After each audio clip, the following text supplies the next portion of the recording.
Hello, everybody. I'm Phil Brandt, President and CEO at AIM Employers Association, and welcome to This Week at Work.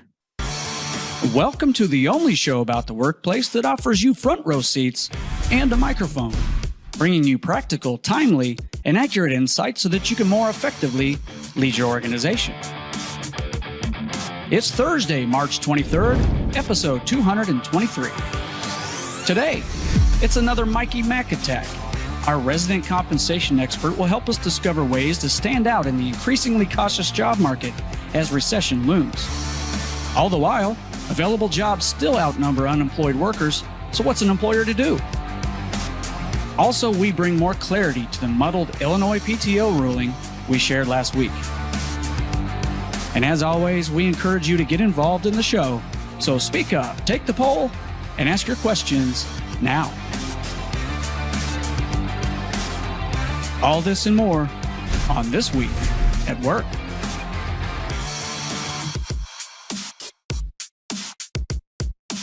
All right, welcome back and thanks for joining us again. Look at us, guys. Here we are, the three amigos here, our three stooges, Snap, Crackle, and Pop, Phil, Bert, Mikey Mac, all back in the studio here. Happy to have you with us. Guys, do they still advertise Rice Krispies? Put your ear to the bowl and listen to them talk to you? Haven't seen that in ages. Yeah.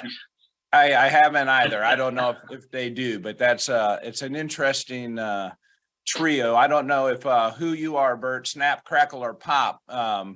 But nevertheless, that was a good commercial. I used to do that when I was a kid. I'd put my ear right up to the bowl and listen to that. Today's theme, Phil, is going to be, I don't know, it's kind of weird. We got twos and threes. I looked down at my computer. It's 3/23/2023. It's episode 223. Oh my gosh. And yes, lots of twos and threes. And now you're talking about the favorite trio and the three of us. I have not heard Rice Krispies, Snap, Crackle, Pop. I guess it depends on the day which one I am. But I would have to say we do have to watch what references we make as quote unquote fresh personalities enter the workplace, the workforce, who likely haven't shared the same experiences we have. No, you are right. And Monique would get on you right now, Bert, if you get out of line. You know she's always listening. But yeah, nevertheless, if you have a favorite trio, we'd like to hear what that is. And if you can relate them to any of the three of us, go ahead and have a little bit of fun at our expense. We're going to revisit that during Philbert's forum. I know producer Nick has put together some fun for us there. All right. Let's see. Where do we want to start today, Bert? Let's start with the AIM conference. How about that? Let me just give a real quick update. The AIM conference is filling up quick. I think this year we already have more tables sold than we have in any other year, and we still have over a month to go before the conference. So if you are planning to attend, I expect it will be sold out. I just like to always remind people of that, because each year we end up with a waiting list and people would like to attend and we're not able to help them at that point. But Bert, next week, you and I are doing the HR Detective Program. We are almost at 200 people registered for that event. Wow. Yeah. Exciting stuff. Yeah, that's going to be a great program. And unofficially in some of the roundtables, I've been running a poll just to kind of get an idea of, how many people have actually been through a formal investigation training. And I'm really talking HR audiences when I ask this question. And quite honestly, I've been surprised at the number and how small it is in people who've actually been formally trained on workplace investigations. And maybe that's why we have so much interest. So I'm just giving you that heads up, Bert. Bring your A game. I think people are going to be interested. And I know we got a great program built for that. I'm looking very forward to that next Friday on the 31st of March. It will be nothing less than my A game, as usual. Yeah. All right. So Mikey gave us some suggestions for poll questions today. Let's go ahead and take a look at those. Has your organization considered making off-cycle pay adjustments in 2023? And we give you some options for that. I am hearing a lot about that, to be honest with you, Mike. Has your organization adjusted compensation budgets already for 2023 to focus specifically on mission-critical employees? And then if you have the ability to share the non-cash alternatives your organization is considering when recognizing and rewarding employees in 2023, we'd like to hear that in the chat. So your favorite trio and anything else that you got on your mind, if you got questions for Mikey or Bert, let's hear what they are. And let's go ahead and transition to Lawyer on the Clock. All right, it's time to look into what's trending in employment law. Lawyer, you're on the clock. All right, thanks, Phil, and thanks for counting me in there, Nick. So I've got 3 topics for everybody today. One of which, Phil, you're probably going to have to cut me off and stop the billing on it at one point, but let's just jump into it. So everybody who's been watching the program knows that I've been talking a lot about the National Labor Relations Board, Jennifer Abruzzo, General Counsel. In a couple of weeks ago, the NLRB issued some guidance, basically say, or a decision saying that confidentiality and non-disparagement clauses in severance agreements for Section 7 employees, those are your non-supervisory employees, that those are a violation of the law. And that really was kind of a confusing decision that the board issued. Well, Jennifer Abruzzo yesterday issued a guidance memo that said maintaining or enforcing old severance agreements. So severance agreements that were issued prior to the board's decision, those old severance agreements, those provisions, if they have non-disclosure and non-disparagement provisions in there, would count as a violation of labor law under last month's decision by the NLRB. So now the board is saying that old agreements could be illegal. Now, very importantly, Phil, you wanted to jump in? Yeah, I was going to seek some clarity right there. Yes. Old agreements prior to the law, they're saying may. Correct. Well, Okay. So if to the extent the employer is trying to enforce the confidentiality and non-disparagement provision of old agreements, that in and of itself would be a new violation of the National Labor Relations Act. Very importantly, she said in her memo that employers should tailor confidentiality agreements to target dissemination of trade secrets based on quote unquote legitimate business justifications. She did also say that companies will also legally be able to offer severance agreements with narrow non-disparagement pacts that prohibit maliciously untrue statements. So what she's really going after, I think, here is confidentiality more so than non-disparagement. But again, employers would be wise to be cautious when including those provisions in severance agreements. I personally will be pretty aggressive on continuing to draft these policies. The decision that was issued was a National Labor Relations Board administrative law judge decision, not from the federal courts. So that is still subject to review. The question then becomes, do you want to become the test case? And sometimes being the test case can be rather expensive. Absolutely. Well, that's a good update for us. Quite shocking, actually, for it to go retro. Yeah, again, just so everybody recognizes the distinction, it is that the enforcement of those old agreements creates a new violation. All right, let's keep moving forward. Thank you, Bert. Next one is OSHA yesterday in a recent discussion in front of the American Bar Association announced its 2023 strategic enforcement priorities. Just a reminder that in 2022, OSHA added more than 200 new compliance officers, bringing the total to over 900 compliance officers. A repeated theme of the talk was emphasis on heat illnesses. So factory workers that work in hot areas, and also employees who work in construction and other outdoor employment. OSHA also announced an enforcement priority relating to personal protective equipment and to trenching.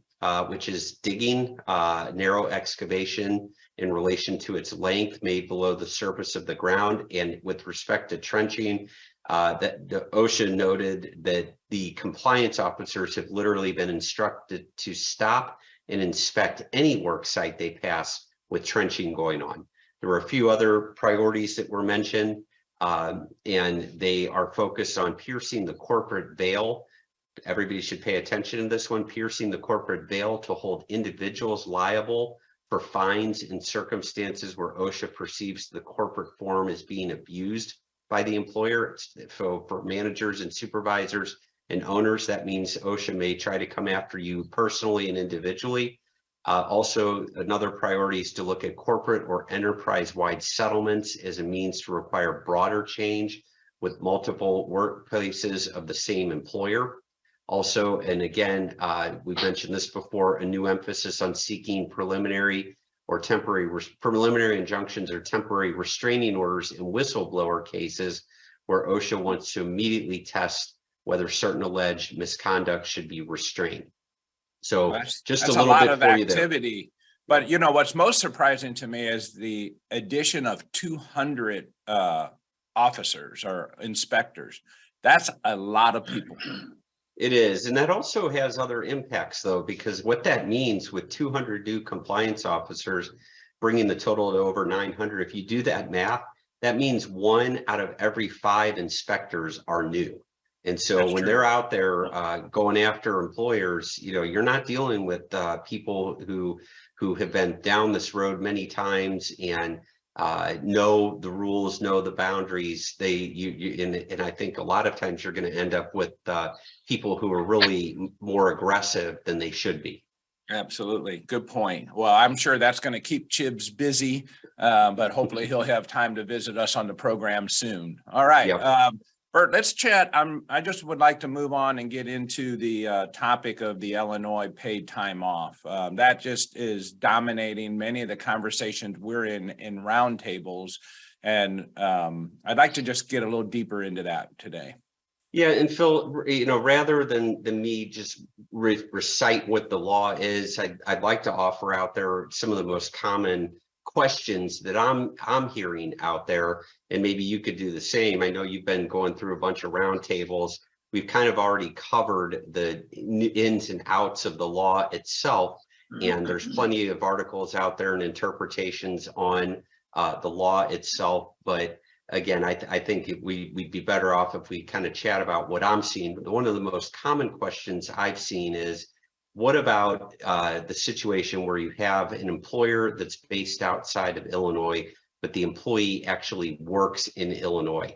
And I want to point out that the Illinois legislature made it very clear that this law applies to all employees working in the state of Illinois. There are some exclusions regarding federal government, collective bargaining agreement, those types of entities, but I want to make it very clear it applies to all employees working in Illinois. So if we're a Missouri employer or an Indiana employer, for instance, and your employees are crossing the state border and they go into Illinois to work, I think that those employees are entitled to the leave. The courts would have, in all likelihood, jurisdiction over those employers because the employer is sending somebody into Illinois to work. Again, the language that is used in the statute itself says all employees working in Illinois.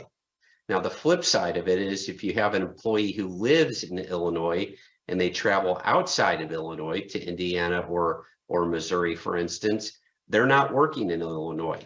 And so they don't have jurisdiction over the employer at that point to force an employer to give that employee the leave, the paid leave. So that's one of the questions I'm seeing most frequently. So if we add another layer to that question, I'd be curious in your opinion, Bert, in this scenario, we're a Missouri-based headquartered facility or Indiana or any bordering state for that matter, but we have employees who work from home and live in Illinois, but their office location, their headquartered location, their office they're assigned to is in a neighboring state like Missouri, Indiana, or so on, versus that they travel to that state. They now are allowed to work from home in part or full-time roles. What Yep. would be your interpretation of that? So I'll mention real quickly that most people are familiar with the FMLA, Federal Family Medical and Leave Act, and under the FMLA regulations tell you that employee you measure whether that employee is covered by FMLA by looking at the office to which they are assigned or to which they report. Okay. But this law, the state law, is a little bit different. It doesn't get into an analysis of an office to which the employee is reporting. It specifically just left it at it applies to all employees working in Illinois. And so Gotcha. I think in the scenario that you described, even though they're assigned to an office in St. Louis, the fact that they are in Illinois, working in Illinois, means that they are entitled to this paid leave. Do you expect that there'll be any further guidance before January 24, when we'll be responsible for following these guidelines or this law?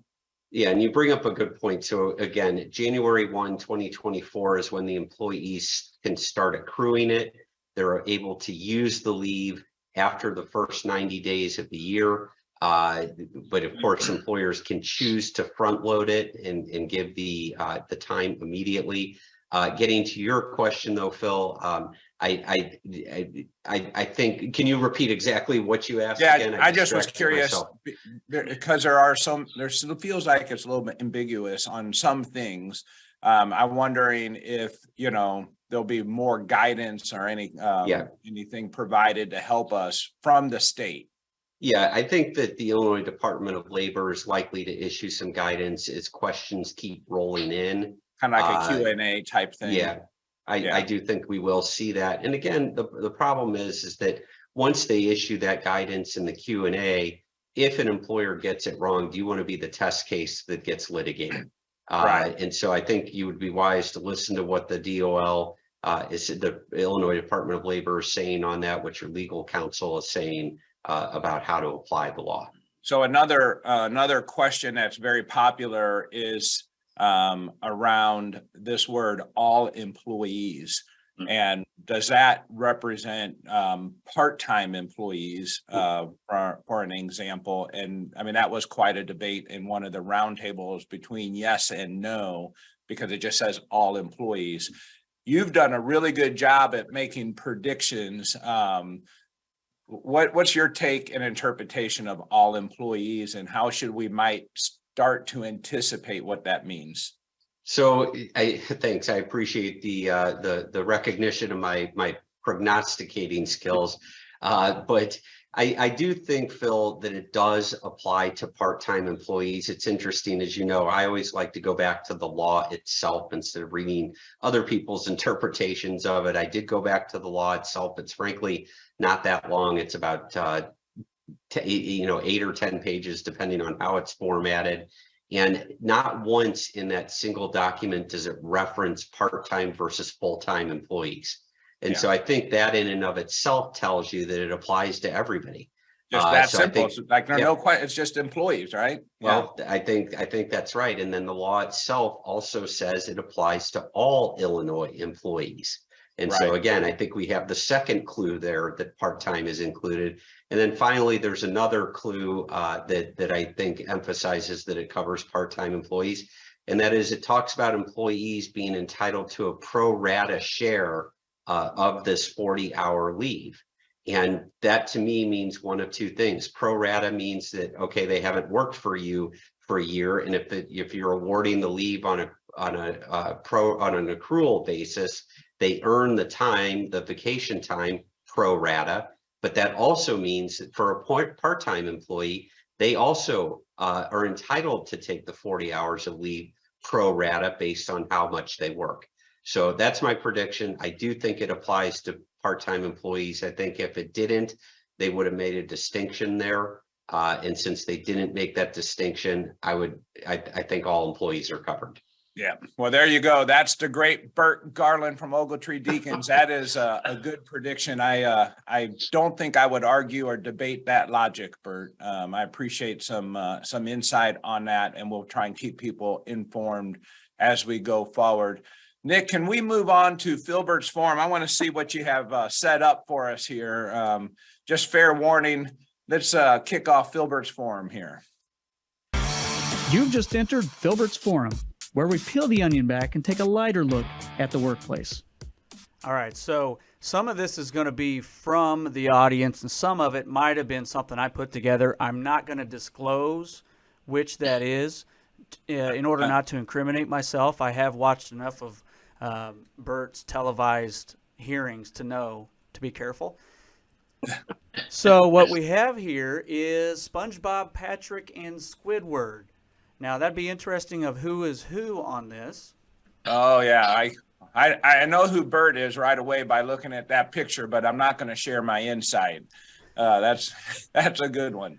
All right. I think of Three's Company as Three's Company, the TV show from the 70s. Yeah, and we thought of that. But however, I'm not sure which one gets the masculine gene in that. Oh, there we go. Yeah. Spock. Kirk, Spock. Nick, be careful. Be careful, Nick. We're going to get Monique showing up. I know. I have her on. Yeah, I have the plug I can pull in case she pops up. Kirk, Spock, McCoy. Oh, yeah. Great show. We got good fun there. You referenced this earlier, so obviously this was fresh on people's minds. Larry, Moe, and Curly. That's a good one. Yeah, exactly. Oh, there you go, Bert. Good job. Do they still play the Three Stooges on television late night? Does anyone know? I don't think so, but maybe gosh, our I sure missed can that. help us with that. I can't make it past 9 o'clock. I have no idea. The Three Stooges got me through many of the nights with a little bit after I maybe had too much to drink in my younger years and just stayed up watching some TV. And people who miss out on the Three Stooges, they're really missing out. Yeah. Well, I know we want to get to some compensation stuff, so I'll give you just a couple more real quick. And I actually have a feeling that maybe even Phil submitted this one because I would like to think that he thinks he's a Beastie Boy at heart. Oh, yeah, I love the Beastie Boys. So do I. Mikey there. I like it. MCA, that's perfect. Okay, and we have the Three Little Piggies. Okay, and then that one might be most suiting, yeah. And then finally, I don't know if y'all have family that's watching, but the Three Wise Men. Now you're getting a little closer to home there, Nick. There you go. There you go. I like that one. So that's what we have today for you. All right, wisdom, there's Filbert's nothing Forum. but wisdom. That's my favorite trio here to help you out, run your business. Mikey, let's turn to you. Lots of questions still. Compensation, a very hot topic across the country. Start us off, Mike. What are you dealing with most? Well, I think the thing we're dealing most is something you had mentioned to me previously, and that is the continued issue of compression. Especially when we're having to compete in the market and we find our starting rates are moving faster than our normal adjustments within our system, so that we end up creating a compression issue of bringing in newer people at the same or higher level than our current staff. And so that's become a major issue, and it's also starting to have implications. Bert would appreciate this in our review of pay equity issues, because as those decisions are being made, employers in many cases aren't really looking at the implications of how they're bringing people into the pay system and what that can do for their internal employees. So we've been really addressing that. And, the issue, a lot of people say, well, we'll do a compression review, move everybody where they should be. That only lasts a day, because the next day when you hire somebody new, you've already messed it up. So you're right back to where you started. So we've been dealing with that. Our best advice has been to really look at it on a case-by-case basis as you're hiring. Create some kind of a policy that says that we're going to limit where people can come in, only with certain circumstances or exceptions being reviewed by senior management, for example. So we've been dealing with that on a case-by-case basis. The other issue has been from our poll, the off-cycle pay adjustment issue. In 2022, we saw a lot of AIM members offering additional increases to their employees. They called in many cases an inflation bonus, to where they wanted to somehow counter what was going on in the economy. And a lot of organizations decided not to do it in a base pay format, because once you put it in the base pay, you can't take it back. So they didn't want to overinflate their compensation budget on an ongoing basis. They created what was called inflation bonuses. And we had a number of organizations doing that, and we're still seeing that going into 2023, although I can see that about half of our audience has not considered it yet at this point. Yeah, that's, I think if I look at the survey results that we had from our National Business Trend Survey, I mean, the majority of employers by far were considering and planning in 2022, making that adjustment in 2023, as conditions worsened, I guess, or did not change. Mike, when you talk about people making a inflationary bonus versus building it into the bake, are they using any type of formula approach to something like that? Are they considering like a COLA type formula? Sure. So what they're looking at is knowing what their budget, let's say they have a 4% annual increase budget already set for the base pay. A lot of organizations are looking at taking half of that as the bonus, meaning that we'll provide an additional 2% as that bonus. So the trend has been not to link it directly to COLA or the inflation rate, but to look at it as a percentage of what the normal increase would be. Yeah. And so that seems to be more of a trend, and that keeps it better for them to control budgetary issues around that. Are you, and this is a question for both of you, are you able to give a bonus to direct workforce, those paid by the hour, non-exempt workers, and give them the bonus? Let's, say I'm going to give them a couple $1,000 bonus up front, but you're required to stay 6 months in order to not owe it back. Bert, any perspective on that? Yeah, yes, you are. You're talking about what's known as a clawback. And there are all kinds of ways that employers do this. They'll say, okay, we'll give you the $1,000 bonus, we'll pay it to you today, but if you don't stay, then you owe the money back to us. The problem with that is it's a practical one. How are you ever going to collect this? Are you actually going to, you're going to spend more money to sue to collect it than the bonus itself. You're definitely going to spend more money. Yeah. So also a lot of employers instead will say, if you stay 6 months, we will pay you the bonus. And that way they get the time of the employee and, make sure they stay the full 6 months. Sure. Yeah, no, I'm very familiar with that. I just been getting more questions about the clawbacks and. One issue with that is that, let's say that I've given you the bonus, you have to stay 6 months, but you leave and take another job. What we're now hearing is that new employer will offset that as part of their offer in order to get you. So in many cases, it doesn't matter. Yes, the employer ends up getting their money, but it's not impacting the employee at all, and nor does it have any impact on their decision-making, because it's going to be covered by the new employer in many cases.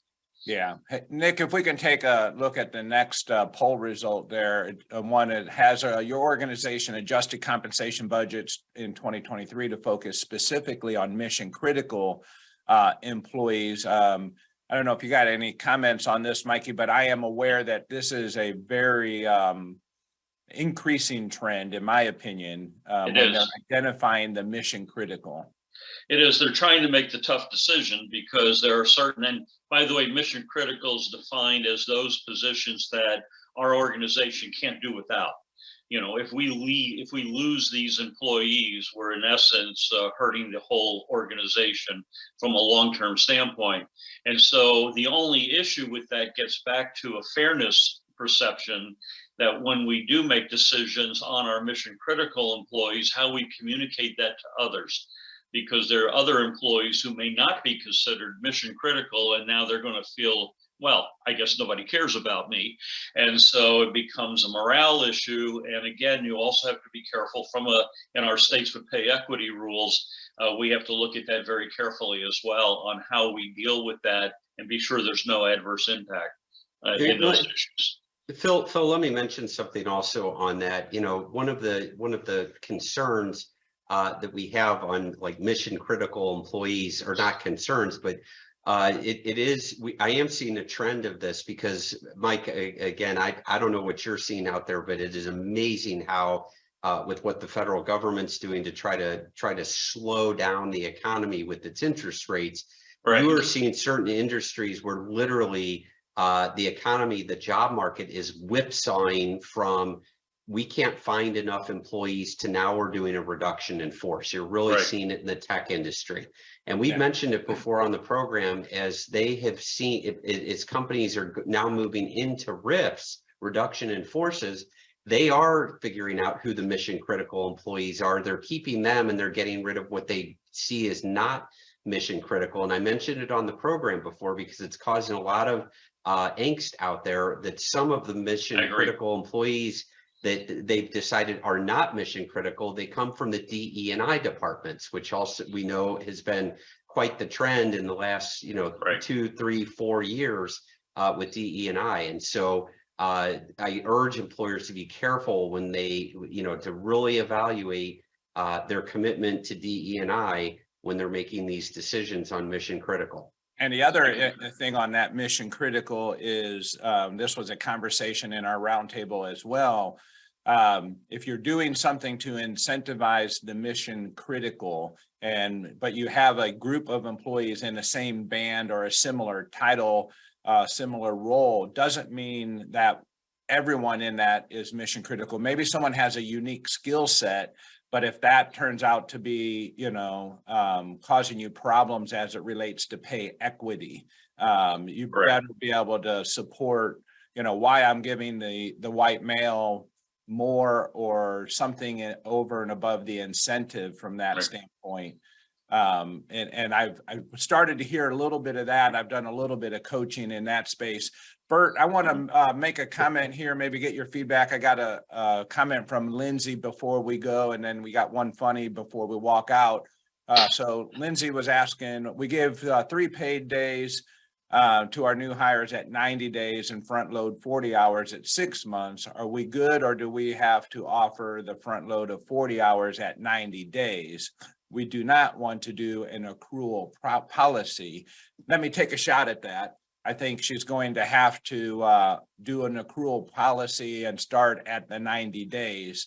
I don't know that there's going to be a way to get beyond that with her current practice. Am I correct? Yeah, I think you're right. I think that you're going to have to sort of pick one or the other. If you don't want to do accrual, you're going to have to front load the 40 hours. Yeah. So your choice is either to front load the full 40 hours or to do it on an accrual basis. All right, Bert, so you're out on the road. You ran across something fun before we close out?